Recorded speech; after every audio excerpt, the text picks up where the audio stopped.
Hey everybody, it's Erin Reed and we are back and we're going to make some ATCs for an ATC swap using some cardboard and some other fun goodies.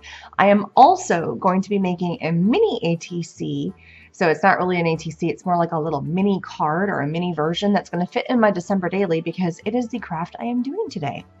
So I'm going to go ahead and cut down my cardboard. This is a printed cardboard and it's from Canvas Core and it's got it's got some texture and it's kind of distressed. I'm going to go ahead and pull the tag off. This one is in cross hatton tag. Also, all supplies that I'm using that I can find, some of these things are going to be a little bit old. I've really purged in my stash. So all the supplies I can find are going to be listed down below. All right, first step is to cut my cardboard as best as I can. I'm going to try and squeeze it in here down to an ATC size, which is a 2.5 by 3.5 little rectangle.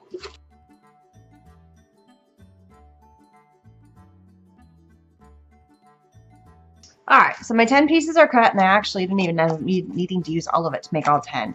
And I had a couple little pieces that were left over that were nice and long, but they were skinnier, so they can fit inside my December daily little pouches. So I'm going to go ahead and create, let's do this one for fun.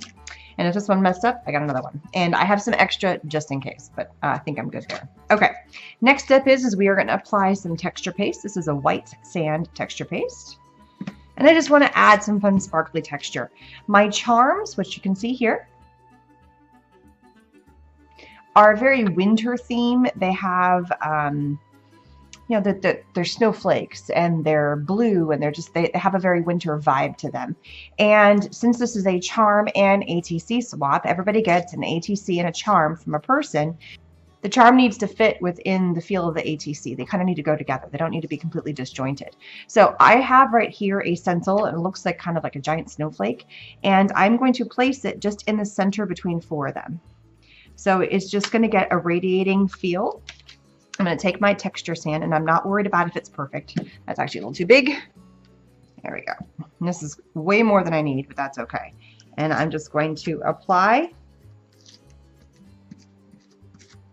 Just get in here, and I use a little rubber spatula looking thing, which really makes it kind of fun and easy to get in there and to apply it. Like I said, I have way too much. I'm gonna put some back.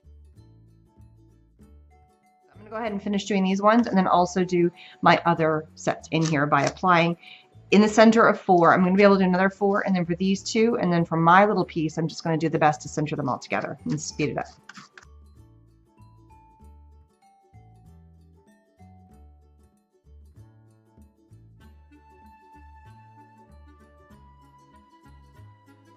Okay, so I've just kind of heat set these. I'm now going to pull them apart. And if there's any sections that are a little thick, I'm just going to kind of clean up. Because this one, because it separated a little bit, just going to clean it up a teeny bit. Pull them apart. Bigger ones actually do a better job. So I'm just going to keep pulling them apart and just kind of cleaning up some of the edges. Not too worried about being perfect though. All right, I'm going to give these a little more drying time, just kind of setting them off to the side real fast while I do the next thing. And I'm not too worried about if they're on top of each other. So what I'm going to do now is I have this Renia foiled paper. It's actually, I'm just going to show you a little section right here. Tear this off. It is a foiled paper that actually has paper on the inside. So it is paper, but foil. And this one happens to look like it's tin foil, so it's in a glossy silver. We're going to cut some snowflakes out of this. So I've got 3 6x12 sheets out of my crafter's pack. And I'm going to take my Cuttlebug, and I have a wafer thin die, which is a nice big, and I'm not even going to end up using the entire snowflake. I'm just going to use a portion. I don't know. I'm going to cut a whole bunch. I can actually end up cutting all 3 at the same time. So I'm going to place my snowflake down, go ahead and cut my first round. I'm not really sure why I go through and I cut 18,000 times. It's just become a habit. It's really funny.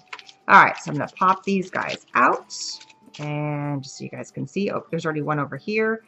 So look how pretty that is. Isn't that gorgeous? And then I got 2 here, and look how pretty. And then I'm going to just get rid of all these little extra doodads here in my trash. And so I've cut 3. Now I need to cut a total of 11 because I need 1 for each ATC and then 1 for my mini ATC. Even though it won't fit on my mini ATC, I'm still going to go ahead and cut a whole one for it. Maybe I'll wrap it around. I don't know. Okay, so now what I'm going to do is I'm going to go through and I have this amazing mist. This is in Sapphire. I'm going to shake it up. I've added a little ball bearing into the bottom of it just to kind of help get some of that extra mist moving and grooving around the bottom. I don't want to overdo. I really want to keep these in the color scheme of the craft and the white and the black and the silver. A touch of blue, but not overwhelmingly blue. So I'm just going to very lightly, just lightly mist. There we go. And now I'm going to come in with another color. This is chalkboard. This is in Splash. The first one was in Sapphire. This one has more of an opaque color, and I'm going to splatter. Whoa, that really, I turned my nozzle. That's cool. Happy accident. Whatever works. You just rolled the punches on that one.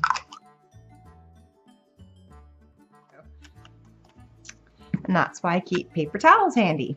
All right, I am now going to heat set all this. I'm just going to end up cleaning my craft mat at the very end and while it's all said and done. Okay, next thing I have is I have some really cool doilies. And I picked out 6 of them, even though I have 10, but then I got to get a little extra piece on there.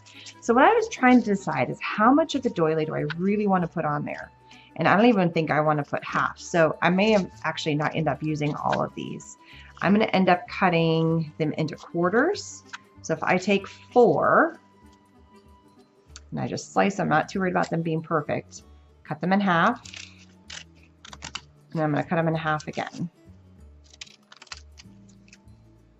This is bringing some of that white back in here. I don't think, if anything, all I'm going to do is do a few more splatters on the top of this. I'm not going to do full out misting anymore. So now I've got all my little quarters that are on here. I'm going to find a fun spot and lay my doily in the corner, something like that. So I'm just going to keep on randomly applying my doilies somewhere in the corner somehow.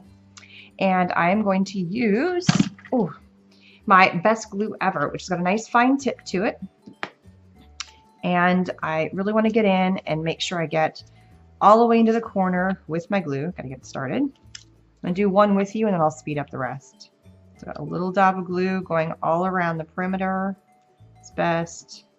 And then come in. I don't want to completely lose my section on my...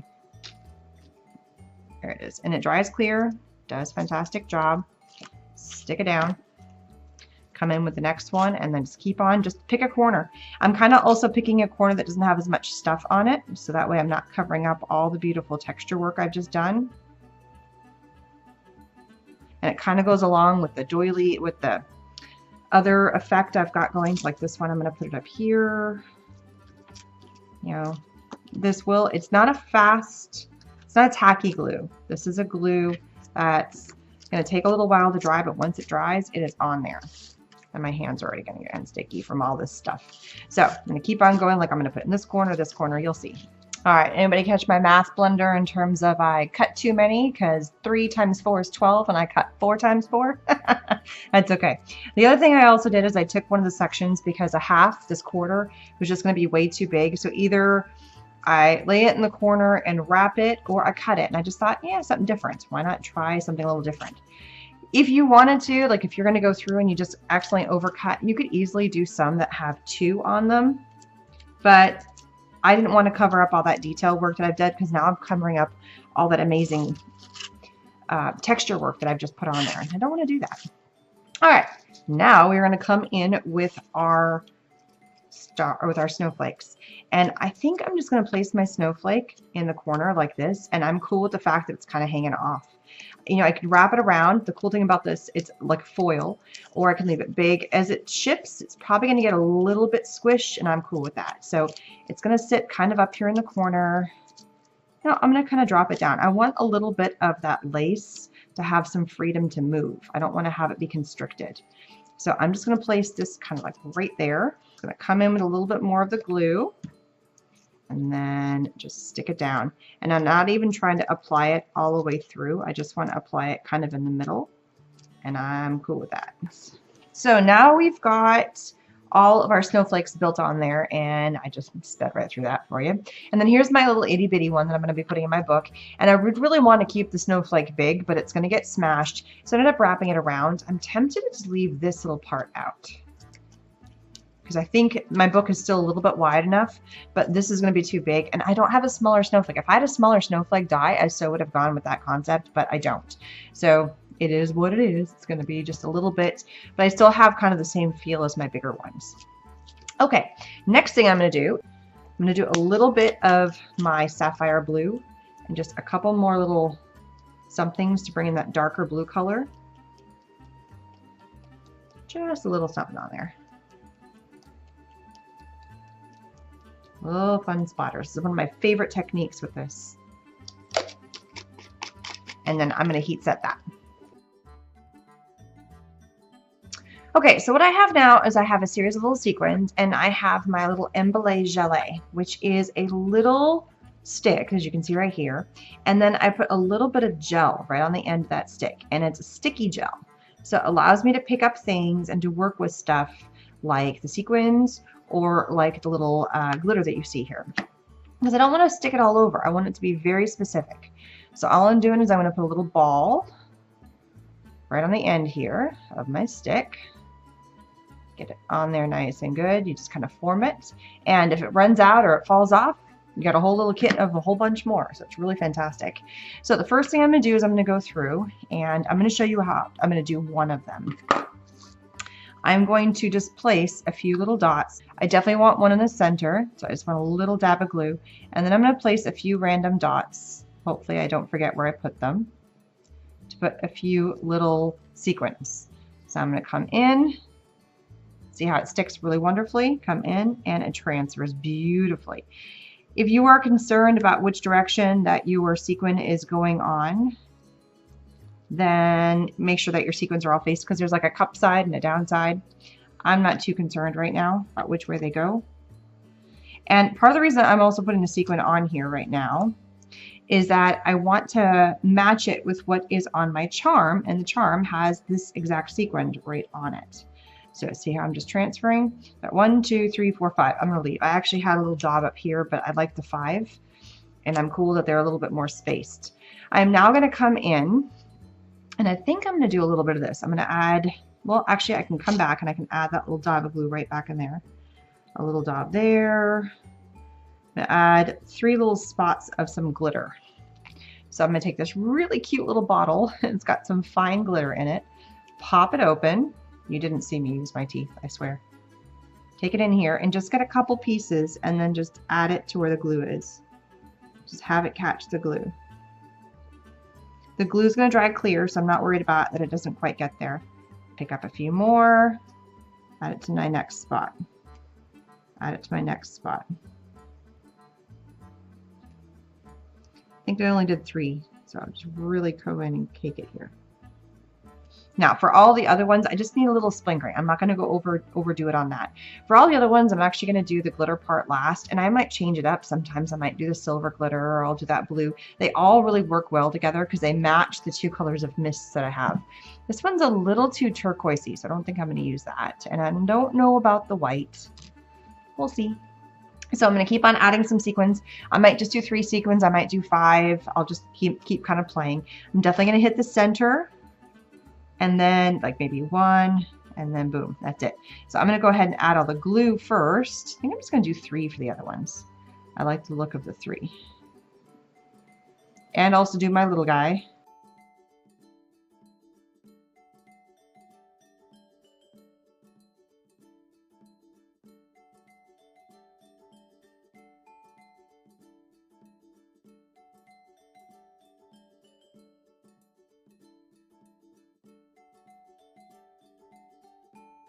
And there we go, some Frosty ATCs. The only thing I need to do now is I need to write my name on the back. I usually just end up putting my business card and I glue it to the back side of my ATC when I'm sending them off for swaps. So that's kind of fun.